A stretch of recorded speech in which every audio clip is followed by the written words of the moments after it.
Howdy, this is Mackenzie Franklin from SideGame LLC here in Colorado Springs, Colorado, and today I'm bringing you the top 10 board game expansions from 2021. So this is the best of the year series. Super excited to talk about all these additions to great games. Now, that being said, if you aren't subscribed to the channel already, please make sure that you are. It is the best way to help us grow. But I do want to talk about two honorable mentions before we start the list. Now, the first honorable mention here is for one of my favorite games ever, Marvel Champions. This has come out with at least 12 expansions this year, so I didn't want to dominate the list full of a game that I already love. So I just want to say that we're actually already going to release a separate video talking about all of these expansions ranked. So just wanted to mention there's some really cool stuff out here. If you're looking for a really big bang for your buck kind of expansion, the Mad Titans Shadow Box is pretty fantastic. You got Thanos, all sorts of other awesome characters, Adam Warlock and Spectrum as heroes to go for. So give those a try if you haven't already. But if you're a fan of Marvel Champions, you probably already have this box. So, but this has been a great experience. So we'll be on the lookout for that list in the future. Now, that being said, I also want to mention Fantasy Flight Games' other huge LCG that I'm really into. This is Arkham Horror, the card game. They have released a new set of investigator/campaign boxes, and they are super awesome. The way that they, first off, distribute the cards and organize it. There's a new spiral-bound book that holds all the scenarios. Super awesome. So if you're looking for a really interesting new take on a new style of adventure that you've seen, the Mountains of Madness, super exciting. Check out The Edge of the Earth for Arkham Horror, the card game. But that being said, let's go ahead and start off the list with number 10. So my number 10 is going to go to the expansion for Sleeping Gods. This is Dungeons. Now, you could honestly pick either of the expansions here. Either I think it's Tides of Ruin or Dungeons, but Dungeons adds a new mechanism. And this is just more of what you already like from Sleeping Gods. This is a exploration style of game, and this one actually introduces maps that you'll be taking your character and exploring it. So this actually adds a dungeon that you'll be going through. So the way that you play with it is you will write like a little circle around all of the spots that actually have these dungeons, and they become a new storybook that you're going to dive into.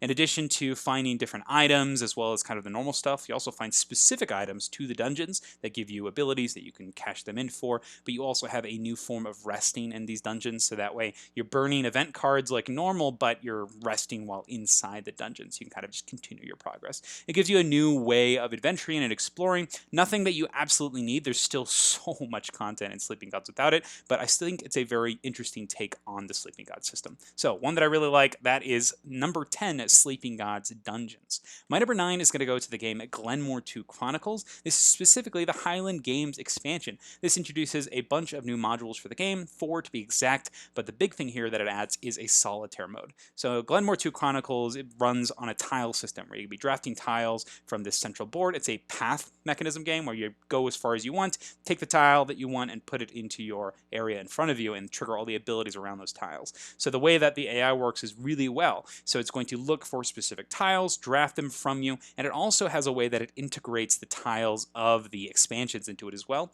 So you can really dive into all the modules. In addition, the modules in this one are pretty fantastic. There's some really cool module that we just played where you're going up these different tracks, and it's kind of a push your luck system as to how far you want to go up, but you can only claim the reward from where you are once, but you're also getting bonuses from distributing onto both tracks. There's some really cool stuff here, and it adds some new scoring, and then there's also one where you actually have these large poker chips. Component quality of this is fantastic, and you're going to get a bunch of new content out of this. So really likes this expansion, especially if you're a solo player. This is one to look out for. That is Glenmore 2 Chronicles, the Highland Games expansion, number 9. My number 8 is going to go to Cartographer's Heroes. This is a standalone expansion for the map-making roll and write game. This is Cartographers. You have an objective-based system where you're drawing on to these different maps, and monsters will populate the area. And that's my favorite part about this expansion, are the monsters, because not only are the enemies drawing these onto your board, but you also have special abilities tied with these monsters. And I love that. This is the flair that I really wanted from Cartographers, and this provides that. Super cool. There's also some other small things like the heroes that are going to be easier to take out these monsters. They have like area of effect attacks essentially, and they can kind of preemptively attack creatures, kind of steer them away from certain spots on your board, and I think that's really interesting and unique, and they also serve as their own land type. But I'm going to kind of tie this into the map packs as well. So there's also a bunch of new map packs that got released, and I'm just kind of bundling them all together, but I do want to mention that this is the best map pack, in my opinion, out of all the ones available, and this is Afrill, the Plane of Knowledge. Now, what makes this map pack stand out is the fact that it is on separate islands, and I love this about this map pack because you actually feel the tense denseness of your polyomino pieces. In the original game, there's so much freedom in how you can play stuff and organize your board. In this case, it is tough to organize your board and actually fit in the pieces, and this gives me that Tetris vibe that I've been looking for from this style of game, and I think it's really awesome. You can venture to new islands by giving up scoring potential through your coins, and I love that there's some new uses for coins. It's a fantastic expansion, and it does a lot with the cartographer system, and it introduces new scoring cards that tie specifically to this map as well. Love this expansion. So that's a Frill, the Plane of Knowledge, and Cartographer's Heroes, my number 8. Number 7 is going to go to Ankh, Gods of Egypt, a very interesting take on the Ankh system. So Ankh is generally a game where a lot of the asymmetry is going to come from upgrading your own personal board, but everybody's upgrade paths are pretty much the same. You could choose all the same powers if you wanted to, but you also have your own asymmetric god ability that you'll have from the start of the game that maybe have you leaning towards different abilities. But this expansion adds a new board that is going to include some area control. It's going to add the temple board here, and by controlling these areas on the temple, you're going to add these new cards to your hand. And these act just like your combat cards, but you can play them during your action phase to do super cool abilities. You can move characters, you can do free unlock actions, you can control new spots on the board, you can double action on a turn, you can do some really cool things with these cards. So in addition to all the other things that are happening in this game, the Pharaoh expansion adds a hand management and hand building mechanism to the game through a new aspect of area control. Now I really like how this plays with the smaller player counts. It's really something you have to consider and think about when you're playing, because these action cards can really be powerful. It also means that re-adding all your cards back to your hand in combat is just so much more important because you can reuse these action cards, and I think it really makes it so that this game opens up a lot, because now you have the interactions between your Ankh powers, your god powers, and now your Pharaoh cards, and it also introduces a bunch of new scenarios through the Pharaoh itself. You'll have a Pharaoh that has its own ability and its own influence over the land. It could be somebody that makes it so it's worth more devotion if you're ruling their area, or maybe they are the god themselves. They think that they're the god, and so all of a sudden you are earning no devotion from their areas. There's a lot of cool stuff here, a lot of interesting things with the combination of powers and the new scenarios. Fantastic expansion. That's my number 7, Ankh, Gods of Egypt, the Pharaoh expansion. My number 6 is going to go to Fantasy Realms, the Cursed Hoard. This is a very small expansion, and this is kind of where we get into the expansions that I think are integral and I'm just probably always going to throw into the game. So this one offers 2 new things. Now the first thing that it offers are new types of cards, and these cards are things like buildings, the new outsider cards, and the undead. And these are so fun because there are now some more cards in this game that are going to allow you to shoot for the moon. And I already love that about the original Fantasy Realms, that there were so many cards that were just awesome and gave you really cool scoring conditions to run with, and this really introduces that even more. There's also some really new interesting treasure cards, and this is the Cursed Hoard ability here. This is going to give you some different things to pick from. They are face up in front of you, and you can activate them to do something crazy, but at the cost of victory points. So it could be something very small, like looking at somebody's hand to see maybe they're holding a card that you really want, or it could be something insane, like maybe you get minus 30 points, but you get to look through the entire deck for an extra card, set it to the side, and add it to your hand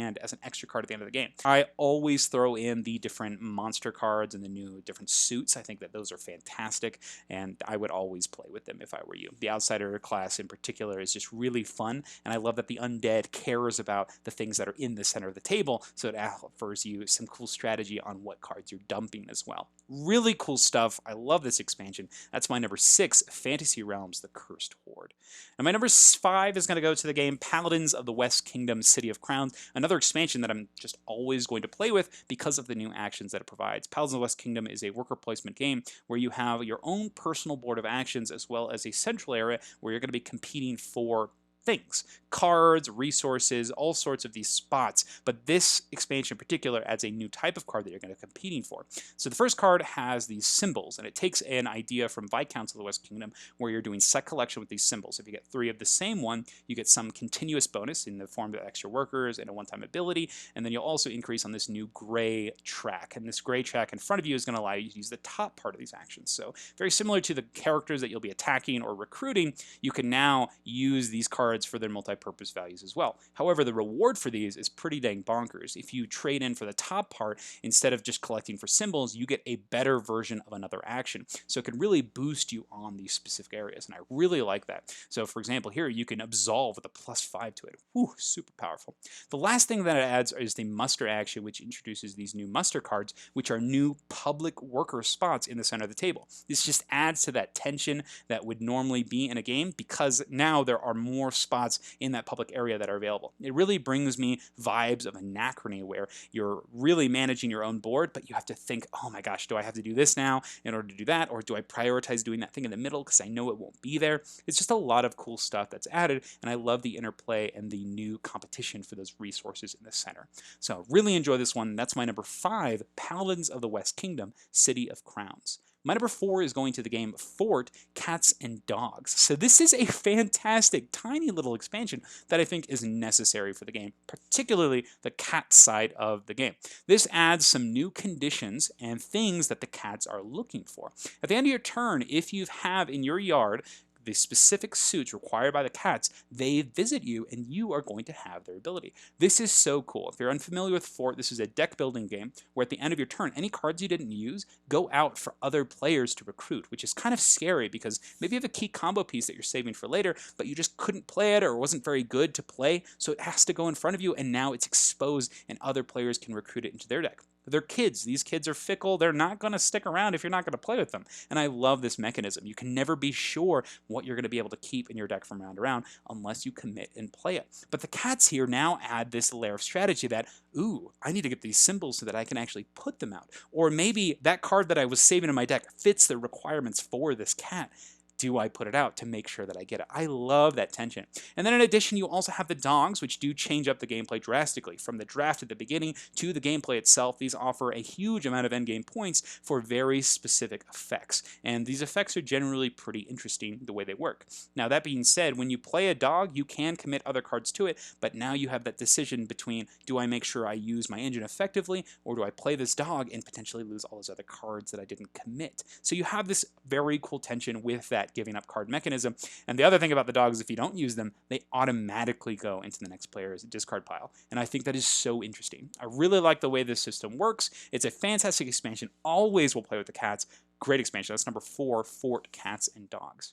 My number 3 goes to Aquatica Cold Waters, another expansion that needs to be in your game. If you're going to get Aquatica, get this expansion right from the get-go. This improved the game drastically for me. Originally, I thought Aquatica was fine. I thought it had some cool, interesting mechanisms, and I thought that, hey, this is a fine game, but it just ends way too quick. There's not enough time to do anything or to just explore the systems, and it just was okay to me. It felt like you were planning for one big combo turn, and then it was just over. And that was kind of it. Usually whoever went first won because they were able to get the highest point values on the different tracks. But here, those tracks are no more. This expansion adds new characters, new locations, new types of cards, new abilities, but the biggest thing that it adds is this top section here. And this is really important. It replaces the scoring conditions in the main game.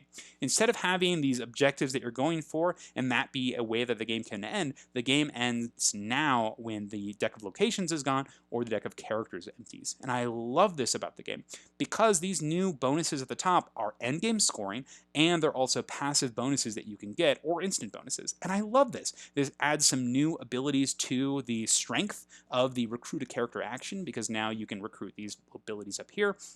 And it also makes scouting a bit more important because sifting through this deck and getting that deck clear is a win condition in itself, but it's also going to give more options to other people. And I think that's a really cool tension here because everybody's kind of fighting and feasting for these things here. I think it's fantastic. It allows you to actually explore the system, do engine building as you play, and I think that's really, really needed in this game because the systems are fun. My favorite part about the game in general is that the action cards are not tied to scoring. I love that about this game because you are buying a card specifically for its ability as opposed to any symbols or things that are attached to it. You see this in games like Concordia or Margraves of Valeria where there's scoring attached to each card, but this is purely I'm getting this card for its ability and let's see how many times I can play it and use it. It's really satisfying here, especially with the new abilities in this expansion that also trigger while they're in your discard pile, so you get double use out of them. Fantastic expansion. Love this one. That's my number 3, Aquatica Cold Waters. My number 2 is going to the game Cloudspire, and this This is the Uprising expansion.